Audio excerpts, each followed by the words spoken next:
ರಾಷ್ಟ್ರೀಯ ಪರೀಕ್ಷಾ ಪ್ರಾಧಿಕಾರಕ್ಕೆ ಭರ್ಜರಿ ಸರ್ಜರಿ ಮಾಡಲಾಗಿದೆ. 47 ಅಧಿಕಾರಿಗಳನ್ನ ವಜಾ ಮಾಡಿ ಈಗ ಸರ್ಕಾರ ಆದೇಶವನ್ನ ಹೊರಡಿಸಿದೆ.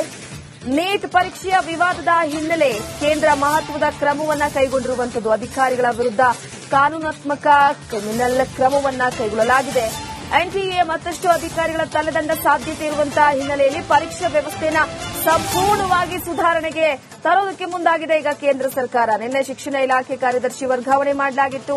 ಅದಾದ ನಂತರವಾಗಿ ಈ ನೀಟ್ ಪ್ರಶ್ನೆ ಪತ್ರಿಕೆ ಸೋರಿಕೆ ಹಾಗೂ ಸಿಜೆಪಿ ನೇತೃತ್ವದಲ್ಲಿ ನಡೆದ ಬೃಹತ್ ವಿದ್ಯಾರ್ಥಿಗಳ ಪ್ರತಿಭಟನೆಯ ಬಳಿಕ ವ್ಯವಸ್ಥೆಯನ್ನ ಸುಧಾರಿಸುವುದಕ್ಕೆ ಈ ಕ್ರಮದ ಭಾಗವಾಗಿ ಈಗ ರಾಷ್ಟ್ರೀಯ ಪರೀಕ್ಷಾ ಸಂಸ್ಥೆ 47 ಅಧಿಕಾರಿಗಳನ್ನ ಇನ್ನು ಸೇವೆಯಿಂದ ವಜಾಗೊಳಿಸಿ ಈಗ ಸರ್ಕಾರ ಆದೇಶವನ್ನ ಹೊರಡಿಸಿರುವಂತದ್ದು. ಪ್ರಮುಖವಾಗಿ ಈಗಾಗಲೇ ತಪ್ಪು ಮಾಡಿದ ಅಧಿಕಾರಿಗಳಿಗೆ ಕಠಿಣ ಸಂದೇಶವನ್ನ ರವಾನಿಸುವಂತ ಉದ್ದೇಶದಿಂದ ಸಂಸ್ಥೆಯವರ ವಿರುದ್ಧ ಕಾನೂನು ಹಾಗೆ ಕ್ರಿಮಿನಲ್ ಕ್ರಮವನ್ನ ಆರಂಭಿಸಿದೆ. ಇಂತಹ ಘಟನೆಗಳು ಮರುಕಳಿಸದಂತೆ ಈ ರೀತಿಯಾಗಿ ಮುಂದಿನ ದಿನಗಳಲ್ಲಿ ಅದನ್ನು ತಡೆಯುವುದಕ್ಕೆ ಈ ಕ್ರಮವನ್ನ ಕೈಗೊಂಡಿರುವುದು. ಸದ್ಯದ ಮಟ್ಟಿಗೆ ಕೇವಲ ಇದು ಆರಂಭಿಕ ಹಂತವಾಗಿದೆ. ಮುಂದಿನ ದಿನಗಳಲ್ಲಿ ಇನ್ನಷ್ಟು ಕಠಿಣ ಕ್ರಮವನ್ನ ತೆಗೆದುಕೊಳ್ಳುವಂತಹ ವಿಚಾರವಾಗಿ ಹಾಗೆ ಪರೀಕ್ಷಾ ವ್ಯವಸ್ಥೆಯ ಸುಧಾರಣೆಗೆ ಸಂಬಂಧಿಸಿದಂತಹ ಕ್ರಮವನ್ನ ಜಾರಿಗೊಳಿಸುವಂತಹ ವಿಚಾರವಾಗಿ ಸರ್ಕಾರ ಈಗ ಆದೇಶವನ್ನ ಹೊರಡಿಸಿದೆ.